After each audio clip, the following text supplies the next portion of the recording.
میرے رسول پاک علیہ السلام کی خدمت میں عورتیں آئیں، عرض کرنے لگے یا رسول اللہ اسلام میں ہمارے لیے بھی کوئی نفع ہے؟ حضور نے فرمایا کیا ہوا؟ کہنے لگی حضور ہمیں تو نقصان ہی نقصان نظر آ رہا ہے اپنے حق میں، حضور بتلائیں اگر آپ کے دین میں کوئی خیر ہے تو ہم کلمہ پڑھیں فٹافٹ، باقی تو دنیا میں ہمیں اپنا نقصان ہی دکھائی دیتا ہے۔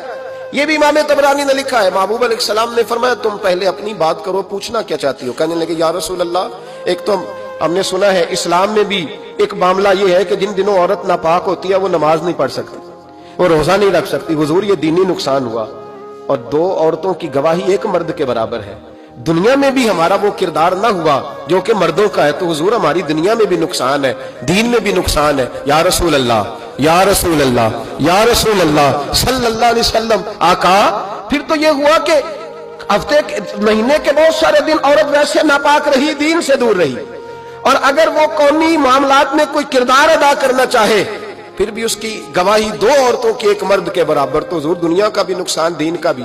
میرے کریم نے فرمایا بیٹھ جاؤ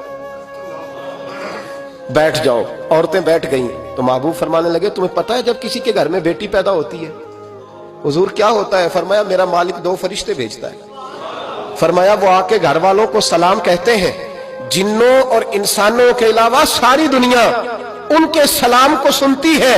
فرمایا پھر وہ فرشتے اپنے پروں سے اس بیٹی کو ڈھانپ لیتے ہیں اور پھر اس کے سر پر پر پھیرتے ہیں، اور فرمایا پھر وہ ان کے باپ کو کہتے ہیں ان کی صحیح طرح پرورش کرنا، پھر ان کے ذمہ داروں کو کہتے ہیں، ان کے خاندان کے بڑوں کو کہتے ہیں صحیح طرح پالنا۔ اگر تم ان کی یہ لفظ سنو میرے محبوب کے، حضور فرمانے لگے رب کے فرشتے کہتے ہیں اگر تم نے صحیح پرورش کر کے بیاہ دیا تو اللہ قیامت تک تمہاری مدد کرے گا۔ کس طرح؟ اللہ تمہارے رزق میں بھی تمہاری مدد کرے گا، اللہ دنیا کی مشکلات میں بھی تمہاری مدد کرے گا، اور جب مرنے لگو گے یہ شارحین نے قیامت تک کا ترجمہ کیا۔ شارحین فرمانے لگے گویا حضور فرما رہے ہیں جب تم مرنے لگو گے بیٹی کی پرورش کرنے والوں تو رب کریم تمہیں کلمہ یاد کرا کے تمہاری مدد کرے گا، اور نکیرین کے سوالات قبر میں آسان کر کے تمہاری مدد کرے گا، اور قبر میں جنت کی کھڑکی کھول کے تمہاری مدد کرے گا، میزان عمل پر تمہارے عملوں کا وزن زیادہ کرا کے اللہ تمہاری مدد کرے گا، پل صراط پہ تمہیں آسانی سے گزار کے تمہاری مدد کرے گا، میزان عمل پر اپنے محبوب کے ید اللہ والے ہاتھوں سے تمہیں جام پلا کے اللہ تمہاری مدد کرے گا، اور فرمایا تمہیں دوزخ سے بچا کے جنت میں ڈال کے رب تمہاری مدد فرمائے گا، یہ تمہاری مدد ہوگی۔ حضور نے فرمایا یہ تو ہے بچی کی پرورش، اور میرے محبوب نے فرمایا عورتوں تمہیں پتہ ہے جب کوئی عورت حاملہ ہوتی ہے تو اسے کیا ملتا ہے؟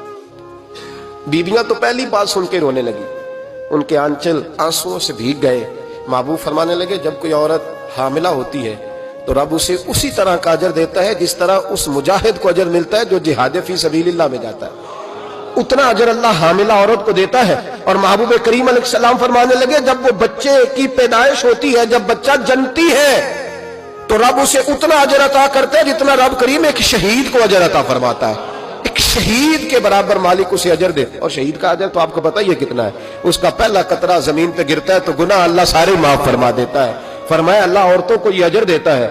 میرے محبوب فرمانے لگے شرط صرف اتنی ہے کہ اپنے خاوند کی فرما بردار رہنا، اور فرمایا اس کے بعد جب وہ بچہ پالتی ہے رات کو اٹھ کے اسے دودھ دیتی ہے، اور اگر بول و براز کرے تو رات کو اٹھ کر اس کی صفائی کرتی ہے۔ فرمایا جو بی بی اپنے بچوں کی خاطر رات بیدار رہے گی رب کریم اسے اتنا ہی اجر دے گا جتنا رات کو اٹھ کے نفل پڑھنے والے کو اجر عطا فرماتا ہے۔